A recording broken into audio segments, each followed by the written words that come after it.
necesarias, suficientes para el creyente. Empecemos entonces, queridos hermanos, recordando que en la clase pasada decíamos que el decreto de Dios es su soberana voluntad desarrollada, predeterminada desde antes de la fundación del mundo. Decíamos que el decreto de Dios, su voluntad, es total, nada escapa de su voluntad. Y que esta voluntad es totalmente inquebrantable, nada frustra su voluntad. Decíamos de manera formal, de manera un poco más organizada, que el decreto de Dios es su propósito eterno, según el consejo de su propia voluntad, en virtud del cual ha preordenado para su propia gloria todo lo que sucede. Esta definición está en el Catecismo de Westminster. Veíamos entonces a lo largo de las Escrituras que el decreto de Dios es universal porque cubre todos y cada uno de los acontecimientos y al mismo tiempo este decreto, esta soberana voluntad es irrevocable, no es una voluntad que pueda dar a torcer, que nada ni nadie pueda cambiar. Es entonces, hermanos, una consecuencia lógica de que si este decreto es universal, si este decreto es inquebrantable, es que este decreto entonces también es incondicional, no tiene condiciones, no es impuesto por condiciones hipotéticas o por posibles acontecimientos. Entonces, la confesión en estos primeros dos párrafos dice tres cosas acerca del decreto de Dios, que es universal, que es inquebrantable, lo veíamos en la clase pasada, y que este decreto es también incondicional. Entonces, en la clase de hoy nos vamos a enfocar, hermanos, en ver lo que la confesión de fe dice acerca del decreto de Dios y cómo este decreto no está condicionado, no está atado bajo las circunstancias humanas, sino que su decreto trasciende, va más allá de las circunstancias humanas. Voy a leer para ustedes la confesión de fe, capítulo número 3, párrafo número 2. Del decreto de Dios dice de la siguiente manera: aunque Dios sabe todo lo que pudiera o puede pasar en todas las condiciones que se puedan suponer, sin embargo, nada ha decretado porque lo previera como futuro o como aquello que había de suceder en dichas condiciones. Piense por un momento, querido hermano, si decimos que Dios creó, que Dios hizo un universo perfecto, que Dios ordenó su creación con leyes y que asimismo decretó todo lo que sucede bajo cualquier circunstancia. Luego, no hay nada ni nadie que condicione a Dios. Si Dios es el creador, si Dios es el diseñador, si Dios es el que mueve las condiciones de la existencia, entonces no hay nada que le condicione a Él. ¿Por qué? Porque el decreto de Dios condicionó todo. El decreto de Dios es universal, abarcó todo. Si nada escapa de su decreto, entonces nada puede hacer que Dios obre diferente, nada puede hacer que Dios sobre en función de las circunstancias. Es decir, que el hecho de que Dios sepa todo lo que pueda o no pueda pasar, no hace que su decreto cambie. El conocimiento de Dios de las circunstancias futuras no dan su brazo a torcer. Nada puede condicionar el decreto de Dios, porque precisamente todo está bajo su decreto. Ninguna circunstancia, porque Dios la viese en el futuro, le hizo actuar diferente. Ni siquiera la caída del hombre tomó por sorpresa a Dios. El Edén no fue un fracaso, porque en medio del pecado, en medio de la desgracia para el hombre, en medio del distanciamiento eterno que nosotros voluntariamente elegimos, Dios siguió con su plan. Reunir en Cristo a su pueblo. No hay, queridos hermanos, acontecimiento que haya hecho a Dios crear un plan B. En la historia de la redención siempre se está siguiendo el mismo plan orquestado y diseñado por Dios, incluso a pesar de que el hombre se rehúsa a seguir dicho plan. El Edén no fue un impedimento para que el hombre llegase atraído por Dios, porque Génesis 3:15 Dios promete que de la simiente de Eva vendría un Salvador, vendría alguien que aplastaría lo que el hombre deshizo. Entonces, queridos hermanos, la clase de hoy se va a titular El decreto incondicional de Dios. Vamos a ver dos puntos. Este decreto, número uno, no lo condiciona lo que Dios podría saber, no lo condiciona lo que Dios podría saber, y número dos, no lo condiciona lo que Dios previó, lo que Dios supo de antemano. Hacemos con nuestro primer punto. Alguien que lea para nosotros Isaías capítulo 40, versículos del 13 al 14. Isaías capítulo 40, versículos del 13 al 14. ¿Quién enseñó al Espíritu de Jehová? ¿O lo aconsejó enseñándole? ¿A quién pidió consejo para ser avisado? ¿Quién le enseñó el camino del juicio? ¿O le enseñó ciencia? ¿O le mostró la senda de la prudencia? El profeta Isaías está recordando de que Dios, en medio de la ejecución de su soberana voluntad, no necesitó ser aconsejado por nadie. Piense también por un momento, si cuando Dios determina la creación, determina todo lo que pasaría en dicha creación, no había nadie. Si en ese momento no había nadie, entonces nadie podía condicionar la manera en que Dios actuaría. Nadie aconsejó a Dios, porque precisamente nadie estaba con Dios cuando Él creó todo. Si no existía nadie en el momento en que Él decreta, entonces no tiene ninguna clase de ser que le aconseje. La única consideración que tuvo Dios para hacer su decreto, para ejecutar su decreto, fue Él mismo. Nada puede tomar por sorpresa a Dios, porque la forma en que Dios procedería solo dependía exclusivamente de Él. También le dice Dios a Job en la famosa cita: ¿dónde estabas tú cuando creé yo los cielos y la tierra? ¿Dónde estaba el hombre cuando el Señor estaba orquestando todo? El hombre no estaba en ningún sitio como para poder torcer, como para poder aconsejarle a Dios qué hacer. No hay algo que condicione el decreto de Dios, querido hermano, porque Él sabe todo lo que podría saber.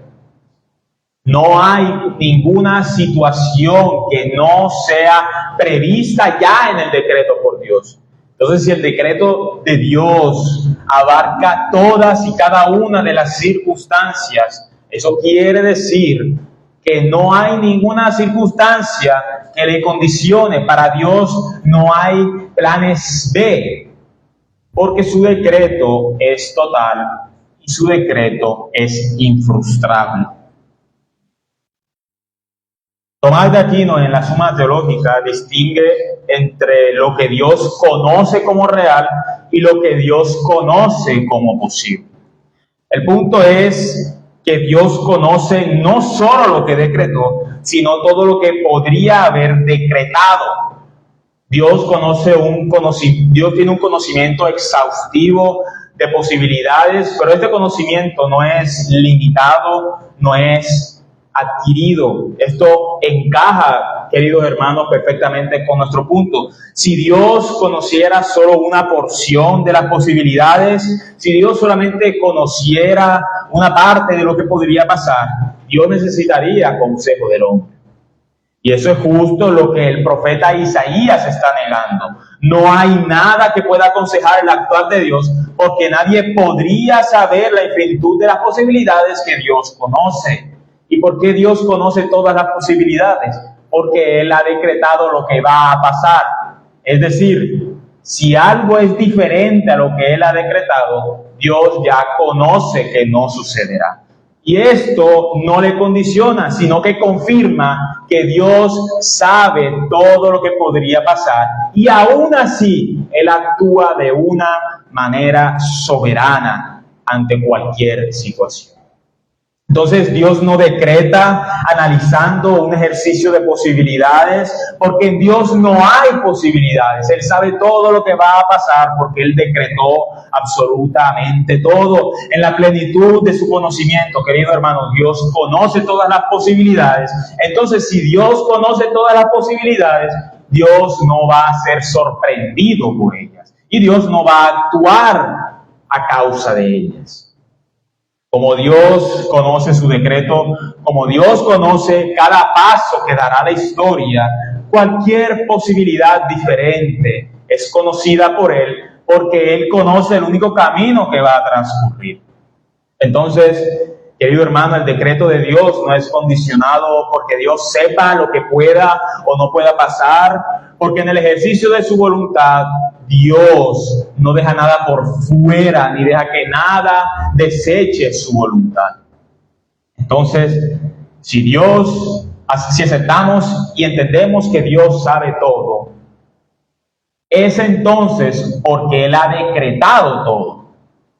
En ese ejercicio de saber, no hay condiciones en Dios, porque es Dios el que propicia las condiciones y el que sabe el desenlace de todo.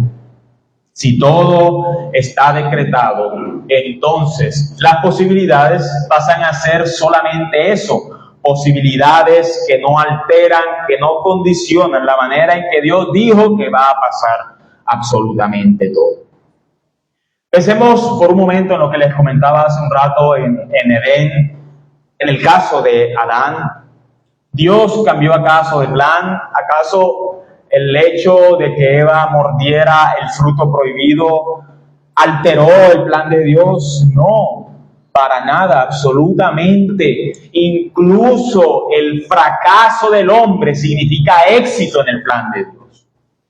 Cada paso en la historia de la redención estaba meticulosamente calculado por Dios. Las Escrituras mismas afirman que antes de la transgresión de Adán, que antes de que el hombre voluntariamente se alejara de Dios, ya el Dios Todopoderoso había amado a sus hijos. Efesios 1, del 4 al 5, bendito sea el Padre y Dios el Dios y Padre de nuestro Señor Jesucristo, que nos bendijo con toda bendición espiritual en los lugares celestiales en Cristo, según nos escogió en Él. ¿Cuándo? Antes de la fundación del mundo. ¿Para qué? Para que fuésemos santos y sin mancha delante de Él. Pablo está diciendo que la transgresión del hombre no alteró lo que ya Dios había meditado hacer al inicio. La voluntad de Dios no fue alterada por Adán, porque Dios ha amado a sus hijos antes de la transgresión de Adán. Por más de que Dios sabía que Adán pecaría, por más de que la caída hacía parte incluso de su conocimiento, de su decreto, nada de esto alteró ni nada de esto condicionó su voluntad. El decreto de Dios le enseña al hombre, queridos hermanos, que a pesar de que Él conocía la forma en que le íbamos a desagradar, Él decidió, antes de desagradarle, amarnos. Dios ha sido tan fiel a su palabra que tu pecado no cambia su promesa. Él sabía que no le íbamos a elegir.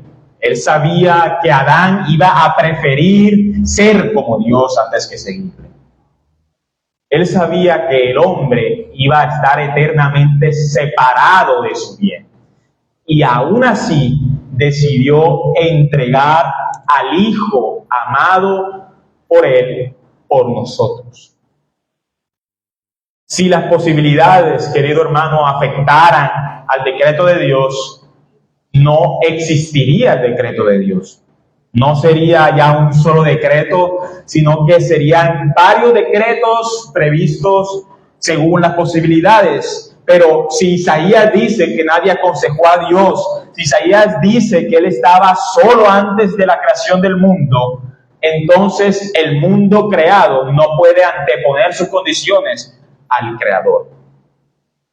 Si Dios es fiel a sí mismo, entonces las circunstancias no hacen más nada sino confirmar que Él es fiel a su voluntad. Alguien que lea para nosotros Primera de Samuel 23, versículos del 11 al 12.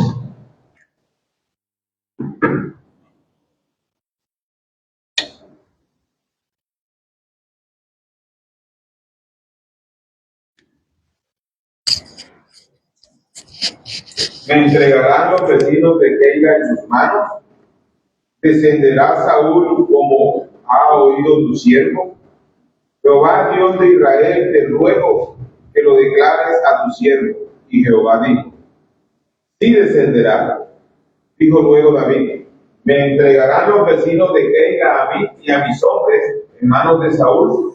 Y Jehová respondió: os entregarán. Piense en un momento, David está pidiéndole al Señor que le revele precisamente su voluntad, y el Señor no está cambiando en función de quien le pregunta. El Señor dice: así va a pasar, así los van a entregar. Dios le está respondiendo a David que, basado en su conocimiento previo, David iba a ser entregado por mano de sus vecinos. Nótese que Dios, siendo David su siervo, no hizo cambiar su decreto. De hecho, las tribulaciones también son una muestra de que el decreto de Dios no cambia. Cristo dice: en el mundo tendréis aflicciones, mas confiad, yo he vencido al mundo.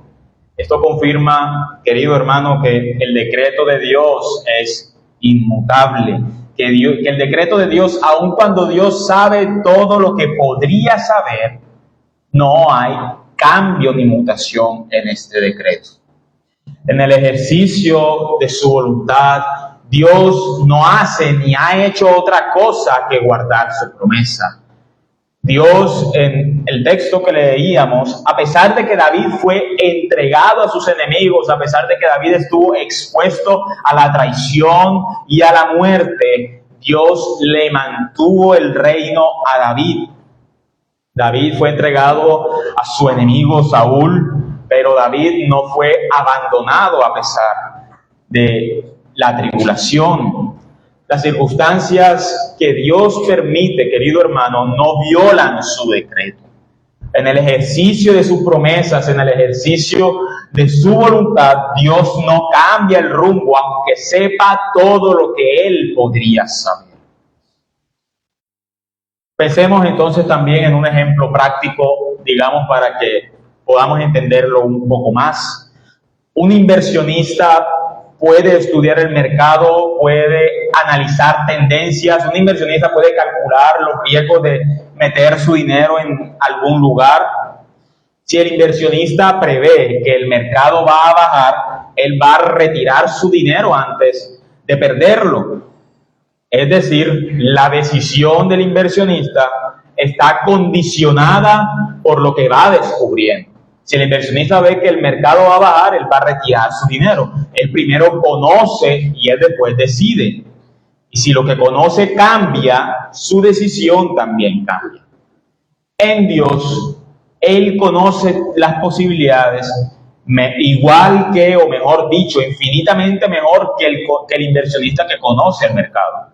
Dios conoce cada alza, cada baja, cada escenario remoto que jamás ocurrirá, pero ahí termina el parecido entonces con el inversionista, porque en Dios el orden se invierte. Su voluntad no responde a lo que Él va descubriendo, sino que Él permite y decreta, y su conocimiento de lo que sucede se funda en su decreto. Como Dios ya conoce lo que va a pasar, luego lo que va a pasar simplemente confirma que Dios ya había determinado todo.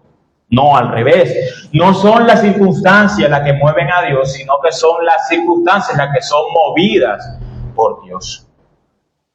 Por eso, mientras el inversionista ajusta su decisión conforme a cómo cambian las circunstancias, Dios nunca ajusta su decreto, porque su decreto no fue una reacción a las circunstancias, sino que el decreto de Dios fue la causa de ellas. Si el decreto de Dios mutara, si el decreto de Dios cambiara, cada vez entonces que Él revisara las posibilidades que solo Él conoce, no tendríamos un decreto, sino una colección de infinitos decretos. Sería Dios cambiando de opinión cada cierto tiempo, conforme pasan las cosas, pero no, las cosas, las circunstancias no hacen que Dios cambie la forma en que va a actuar. Dios no actúa en función de las circunstancias, sino que son las circunstancias las que actúan en función del decreto de Dios. Número 23:19 dice que Dios no es hombre para que mienta, ni hijo de hombre para que se arrepienta. En Dios no hay quizás, en Dios no hay tal vez, en Dios hay solo sí y amén, como dijo el apóstol. El consejo de Dios entonces permanece para siempre, porque no hubo nada ni nadie que le condicione, ni siquiera el conocimiento de Dios acerca de las circunstancias futuras le condicionó, porque Dios decretó y supo lo que había decretado. Dios no fue conociendo su decreto a medida que se fue desarrollando, sino que Él de antemano sabría todo lo que podría o no podría suceder. ¿Por qué? Porque Él sabía todo lo que sucedería. El decreto de Dios, entonces, querido hermano, no lo condiciona lo que Dios podría saber, porque Dios conoce todo. ¿Por qué Dios conoce todo? Porque Él decretó todo. Bien, entonces vimos que el decreto de Dios no lo condiciona lo que Dios podría saber. Ahora vamos a ver el segundo punto. El decreto de Dios no lo condiciona lo que Dios previó. El decreto de Dios no lo condiciona lo que Dios previó.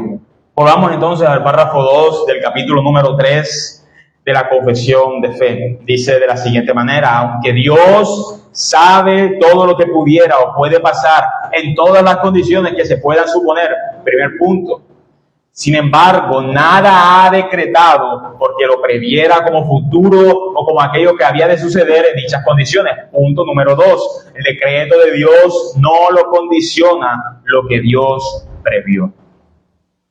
Es aquí, hermanos, donde la confesión está condensando lo que la tradición cristiana a lo largo de más de 17 siglos creyó. El decreto de Dios no solo es importante porque esté relacionado con la doctrina de la salvación, sino porque de hecho el decreto de Dios protege su soberanía y control divino sobre las causas segundas. La confesión de fe nos está diciendo, en pocas palabras, que el decreto de Dios es plenamente autónomo, que no hay nada que le haya condicionado, ni siquiera lo que Él sabría que pasaría. Dios no es reactivo ni siquiera en el ejercicio de conocer todas las circunstancias. Precisamente porque si Dios mutara, actuaría como alguien que no conoce. Sin embargo, como Dios es la verdad inmutable, como Dios es aquel ser que no tiene potencias, que no tiene accidentes, luego Dios no actúa en función de su conocimiento. En pocas palabras, si dijéramos que el conocimiento de Dios fuera un causante de su decreto, estaríamos desplazando a Dios de su lugar como causa de todo lo creado. Si Dios es la causa de todo y decimos que el conocimiento lo condicionó, estaríamos diciendo que el conocimiento es la causa de todo, lo cual es un error. Sin embargo, queridos hermanos, Dios en su decreto, en el libre desarrollo de su voluntad, vimos que Él es sin causa. Dios es espíritu infinito en cuanto a tiempo y espacio. No hay condiciones, no hay términos que Dios tuvo que acoger para escribir la historia. Ni siquiera el conocimiento previo que Dios tenía de las circunstancias le condicionó. ¿Por qué? Porque el conocimiento de Dios, su presciencia, depende plenamente del decreto. La Escritura enseña que Dios conoce plenamente los acontecimientos futuros porque Él precisamente los decretó, no porque Él hubiera observado y hubiera luego reaccionado. Dios sabe todo porque precisamente Él ha decretado todo lo que va a pasar. Si Dios simplemente mirara el futuro para descubrir lo que va a suceder, entonces existiría una realidad independiente a su voluntad, pero no, todo está atado al consejo de Dios. Si decimos que Dios actúa en función de lo que va a pasar, si decimos que el futuro cambia el reaccionar de Dios, estaríamos diciendo que Dios está contemplando algo más adelantado que Él. Esto va en contra de lo que dice la doctrina cristiana y lo que dice, por tanto, las Sagradas Escrituras. El orden correcto en realidad es que Dios determina y conoce el futuro porque precisamente va a ser como Él lo determinó. Isaías 46, del 9 al 10, acordaos de las cosas pasadas desde los tiempos antiguos, porque yo soy Dios y no hay otro Dios y no hay nada semejante a mí, que anuncio lo por venir desde el principio y desde la antigüedad lo que aún no era hecho, que digo, mi consejo permanecerá y haré todo lo que quiero. Fíjese, Dios está diciendo que todo lo que Él dijo que pasaría iba a pasar porque su consejo es antes de todas las cosas. Él llama al pueblo a que se acuerde de las cosas pasadas porque precisamente esas cosas pasadas que Él predijo sucedieron. Dios está diciendo que es su voluntad la que escribe la historia, no la historia la que reescribe su voluntad. El texto es muy claro, Él dice, mi consejo permanecerá y haré todo lo que quiero. Entonces es bíblico, es plenamente racional llegar a la conclusión de que Dios no actúa porque conozca, sino que Él conoce porque sabe y ya determina cómo actuaría. La historia del mundo, querido hermano, es simplemente la confirmación de una cosa, de que Dios es soberano. Dios es soberano y Él escribe y plasma la historia. Y es aquí, querido hermano, lo hermoso de estudiar el decreto de Dios, y es que Dios no está escribiendo la historia porque Él necesite de ella. Dios no escribe la historia de la redención porque Él necesita ser venerado por seres que lo único que hacen es desagradarle por su cuenta. Dios escribe toda la historia para Él y según su libre propósito. Romanos 11:36, porque de Él y por Él y para Él son todas las cosas, Él sea la gloria por los siglos. Amén, dice el apóstol Pablo. Dios no decreta porque a Él le urja decretar, porque Él necesite decretar, sino que Él decreta de una manera soberana, libre y autónoma.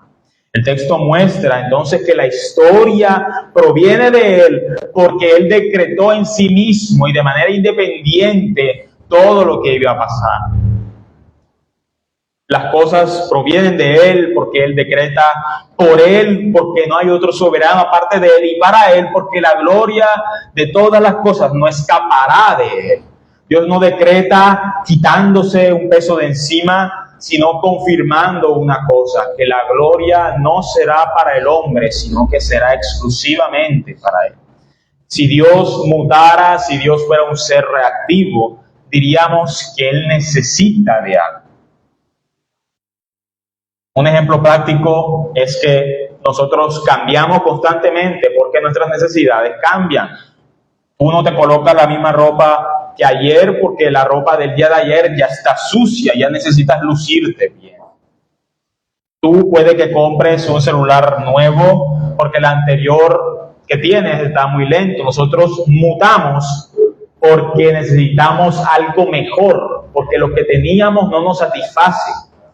Ahora, si dijéramos que el decreto de Dios muta en función de lo que sucedería, por lo que Dios sabe que pasaría, diríamos que Dios está en cierta manera necesitando eso que va a pasar. Como si en Dios faltara algo, como si Él necesitara de algo para subsanar y luego corregir. Pero Dios, en Él no hay posibilidad de mejora. Porque como dirían en Grecia y luego diría Aquino, Dios es el ser supremo sin potencias. Dios es el ser que es todo lo que podría llegar a ser. Dios es el ser absolutamente perfecto, y si decimos que Él es perfecto, no hay en él necesidad de cambio. Nosotros cambiamos porque necesitamos acomodarnos. Son las circunstancias las que se acomodan a Dios. Ahora, hermanos, el decreto entonces no es en función del conocimiento futuro, sino al revés.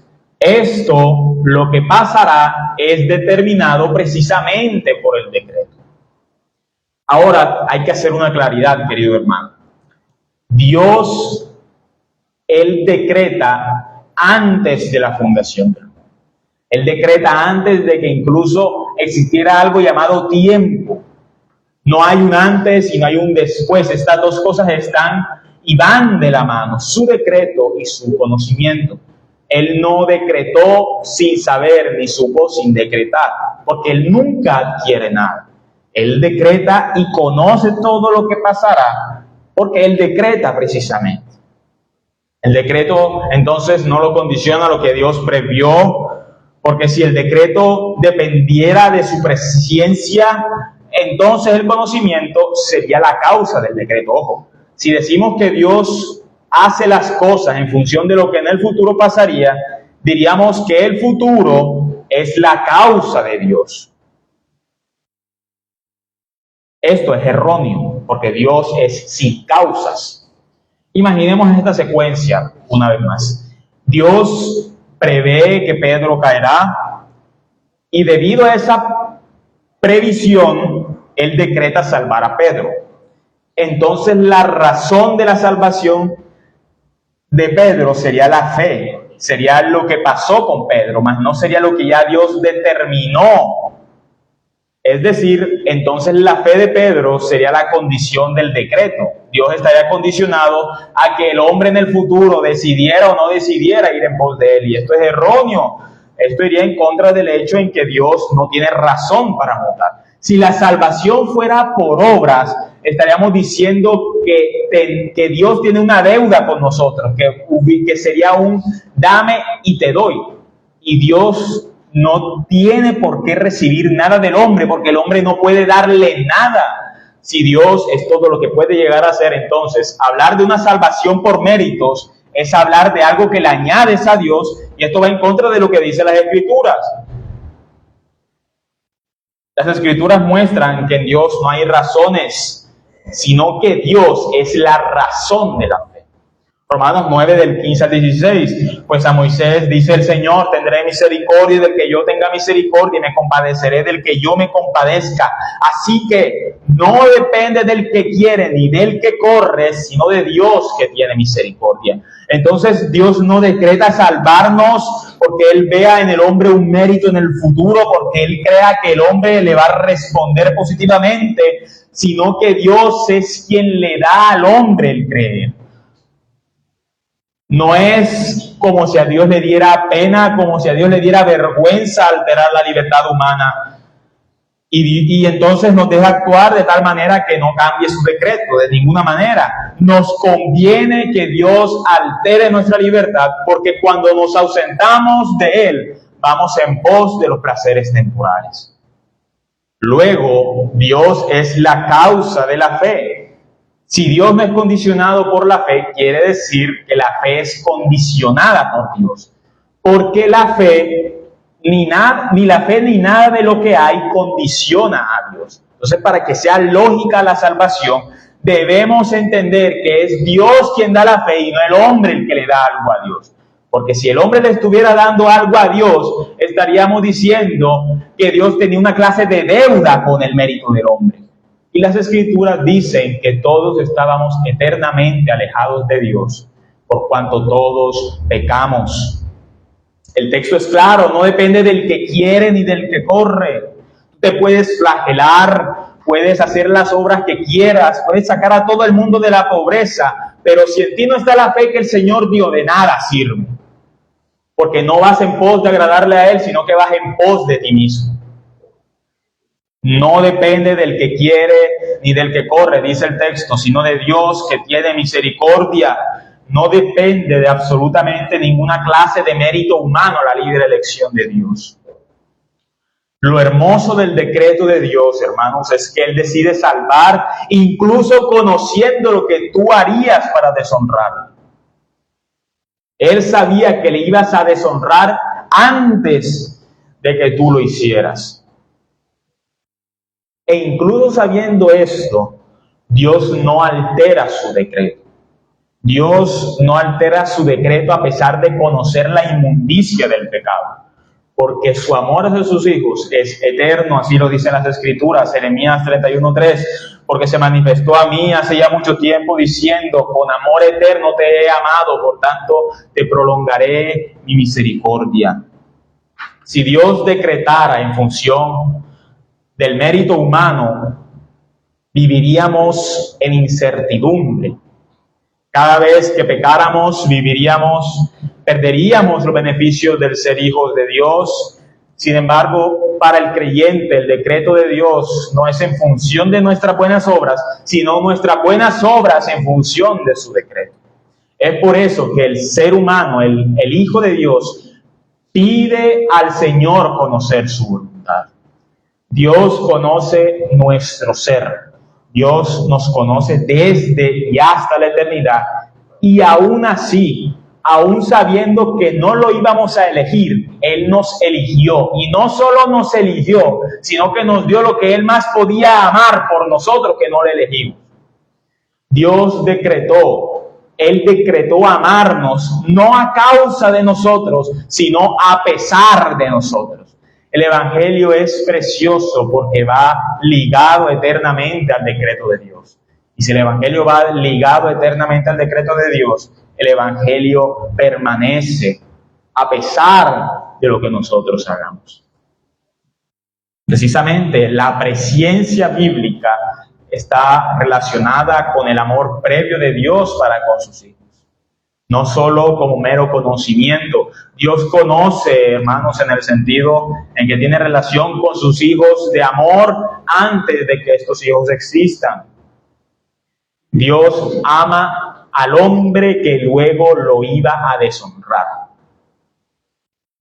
Amós 3:2, a vosotros solamente he conocido de todas las familias de la tierra, por tanto os castigaré por todas vuestras maldades.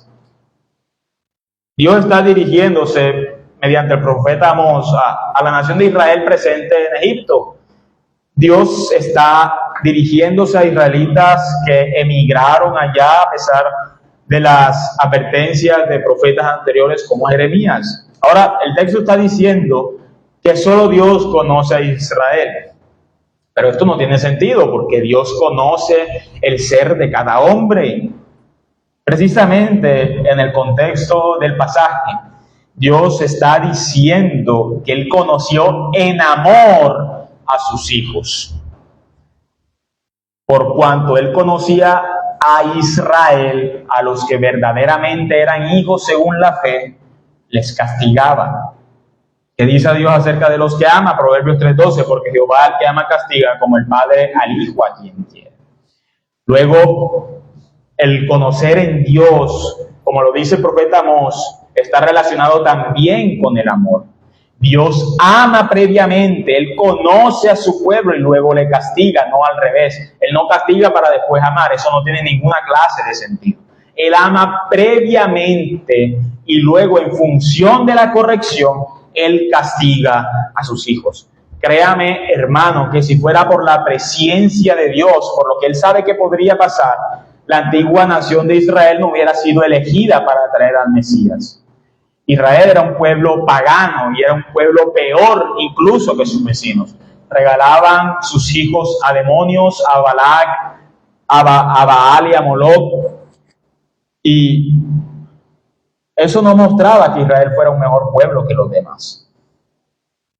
Israel no merecía que viniera un hombre éticamente y moralmente perfecto como lo era Cristo, como lo es Cristo.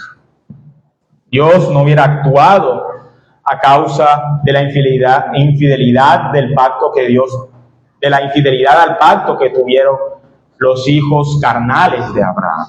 Israel no merecía a Cristo. Si Dios actuara conforme a su presciencia, Dios no hubiera elegido a Israel para traer a Cristo. Pero como Dios decreta y las circunstancias no le toman por sorpresa, sino que confirman su decreto, Dios cumplió con su promesa. Créame, hermano, que si fuera por la ética o si fuera por la moral, probablemente Grecia o algún otro pueblo estaba más capacitado para traer al Mesías, pero no. Si el Señor dijo que iba a ser a la descendencia de Abraham, así iba a ser.